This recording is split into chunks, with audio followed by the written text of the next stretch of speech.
तथागत बुद्ध के चरणों में नमन करते हुए, महामना ज्योतिबा फूले जी के चरणों में नमन करते हुए, शिक्षा की अखंड ज्योति जलाने वाली माता सावित्रीबाई फूले जी की जयंती पर आप सभी को मैं बहुत बहुत बधाई देती हूँ और आप सभी को हैप्पी न्यू ईयर मेरी तरफ से। तो अभी मेरी बहन ने बताया कि आज हम लोग यहाँ पर इकट्ठा हुए हैं, वो किस लिए हुए हैं? माता सावित्री। मैं आपसे सवाल कर रही हूँ, मैं कोई भाषण देने नहीं आई यहाँ पे। तो आज हम लोग इकट्ठा हुए हैं, वो किस लिए हुए? सावित्रीबाई फूले का बर्थडे था। सावित्रीबाई फूले की जयंती है और उन्होंने, क्योंकि अगर आज भारत की प्रत्येक महिला पढ़ पा रही है तो वो माता सावित्रीबाई फूले के संघर्षों की वजह से।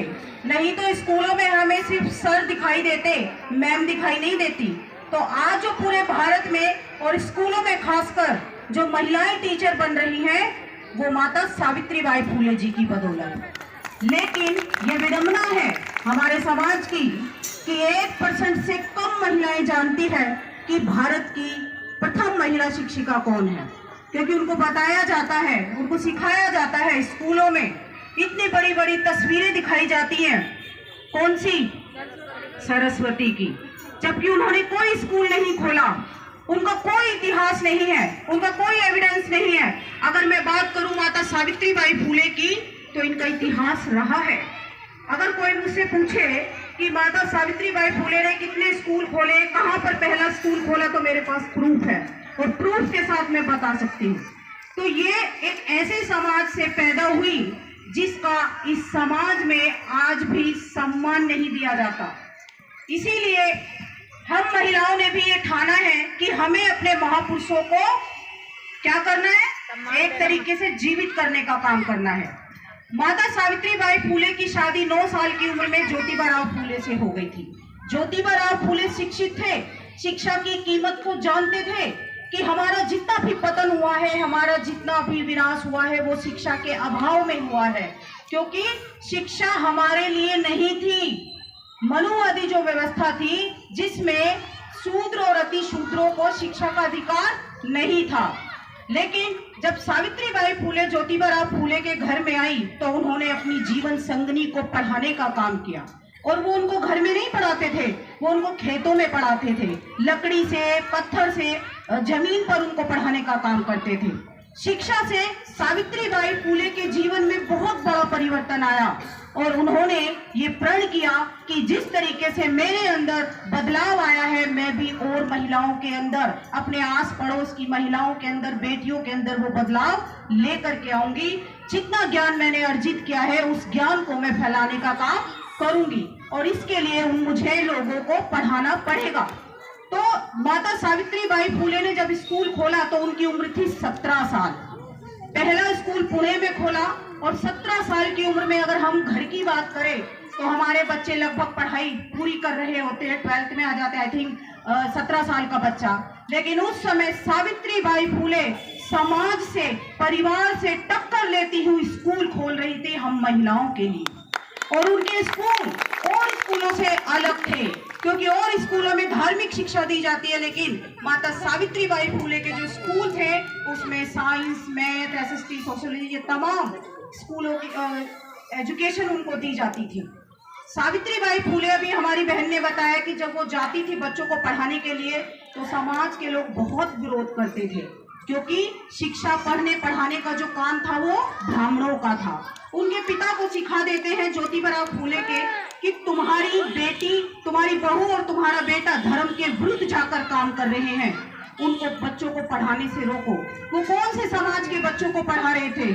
वो तो शूद्र थे, वो तो माली जाति के थे। क्या वो शूद्र बच्चों को पढ़ा रहे थे? नहीं, वो अछूत, जिनकी परछाई तक से नफरत की जाती थी, वो उन बच्चों को पढ़ा रहे थे।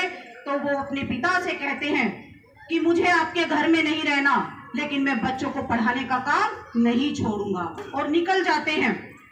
जब माता सावित्रीबाई फूले बच्चों को पढ़ाने जाती है तो उनके ऊपर गोबर, पत्थर, कीचड़ फेंके जाते हैं। वो रुक कर कहती हैं कि मैं तो आपके समाज के लिए अच्छा काम कर रही हूँ, फिर आप मेरे ऊपर क्यों गोबर, पत्थर, कीचड़ फेंक रहे हो?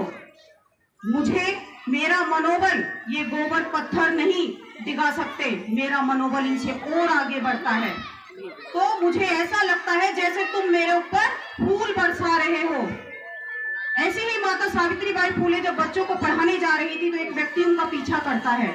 वो पीछे मुड़कर देखती है तो हाथों में एक चाकू लेकर माता सावित्री बाई फूले को वो डराने आता है और कहता है कि तुम बच्चों को पढ़ाना छोड़ दो।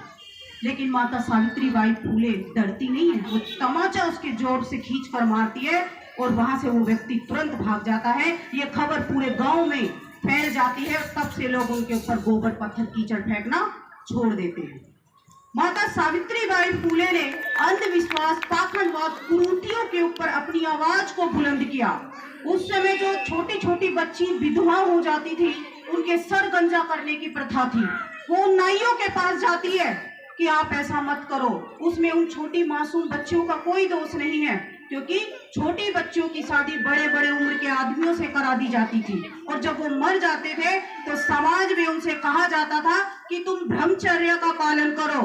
लेकिन दूसरी साइड से उनका रेप हो जाता था, उनका रेप करते थे और वो गर्भवती हो जाती थी। जब वो गर्भवती हो जाती थी तो ऐसे में उनके सामने एक रास्ता बचता था और वो होता था आत्महत्या का। लेकिन सावित्री बाई फूले और ज्योतिबा फूले ने अपने घर को आश्रम बना दिया और उन्होंने कहा कि जगह जगह उन्होंने पोस्टर चिपका दिए और कहा कि कोई भी महिला मृत्यु आत्महत्या नहीं करेगी। जिसे अपना बच्चा जनना है वो मेरे घर में आके जनो, मर्जी है तो ले जाओ, नहीं तो यहीं छोड़ दो। ऐसी थी माता सावित्री बाई फूले।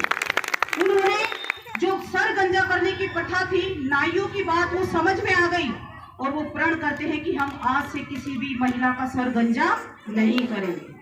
तो माता सावित्री बाई फूले की वजह से ही आज हम लोग यहाँ तक पहुँच पाए हैं। वो अपनी कविताओं के माध्यम से लोगों को शिक्षित होने की प्रेरणा देती है। वो अपनी कविताओं के माध्यम से वो कहती है कि पत्थर को तेल में भिगोकर सिंदूर लगाकर वो देवता नहीं बन जाता, वो पत्थर का पत्थर ही रह जाता है। तुम पढ़ो लिखो, अपनी बुद्धि का यूज करो, क्योंकि जो व्यक्ति शिक्षा से रहित होता है वो पशु के समान होता है। हमारे महापुरुषों ने बहुत संघर्ष किया हमको यहाँ तक लाने के लिए, लेकिन हम लोग क्या कर रहे हैं? क्या आज भी हम उस ब्राह्मणवादी व्यवस्था को मजबूत नहीं कर रहे हैं? सबसे ज्यादा मजबूत करने का काम हम महिलाएं कर रही हैं। लेकिन हम ये नहीं जानते कि जिस व्यवस्था में हमें गुलाम बनाया गया, पैर की जूती बनाया गया और सिर्फ हमें भोग विलास की वस्तु समझा, इससे ज्यादा औकात हमारी नहीं थी इस देश में। आज अगर मान सम्मान स्वाभिमान का जीवन जी रहे हैं तो वो डॉक्टर बाबा साहेब अम्बेडकर की वजह से। बाबा साहेब ने अपना तीसरा गुरु माना ज्योतिबा फूले को। आज महिलाएं घरों की चार दीवारी में कैद रहती हैं, क्योंकि जब इस तरीके के प्रोग्रामों में नहीं आएंगी तो उनकी वैचारिक सोच नहीं बदलेगी, और जब सोच नहीं बदलेगी तो वो अपने महापुरुषों की कीमत को नहीं जान पाएंगी। इस देश में जो सबसे शक्तिशाली है वो है मातृशक्ति, जिसको जगत जननी कहा जाता है, क्योंकि वो 9 महीने अपने पेट में एक बच्चे को रखती है।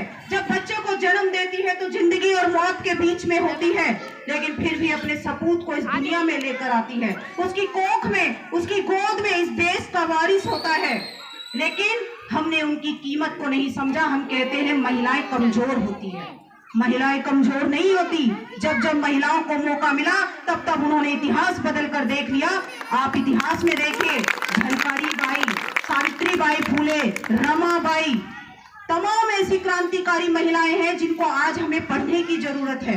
हमको शिक्षित होने के साथ साथ जागरूक होना है, और अगर हम लोग जागरूक नहीं हुए, उसी व्यवस्था को ढोते रहे, तो हमारा जितना भी हमारे महापुरुषों ने संघर्ष किया है वो सब व्यर्थ चला जाएगा। 90% समाज आज भी हमारा जागरूक नहीं है। 50% की आबादी जो महिलाओं की है, कहाँ है वो महिलाएं? कहाँ है महिलाएं? आज भी घरों की चार दीवारी में है, आज भी कर्म कांड और पूजा पाठ करने में है। तो ऐसे महापुरुषों का संघर्ष सफल होगा? जितने भी हमारे आंदोलन हुए वो सभी आंदोलनों में आप देखें, चाहे बाबा साहेब हो या तथागत बुद्ध, सब में महिलाओं की भागीदारी रही है, और कोई भी आंदोलन बिना महिलाओं के सफल नहीं हो सकता है।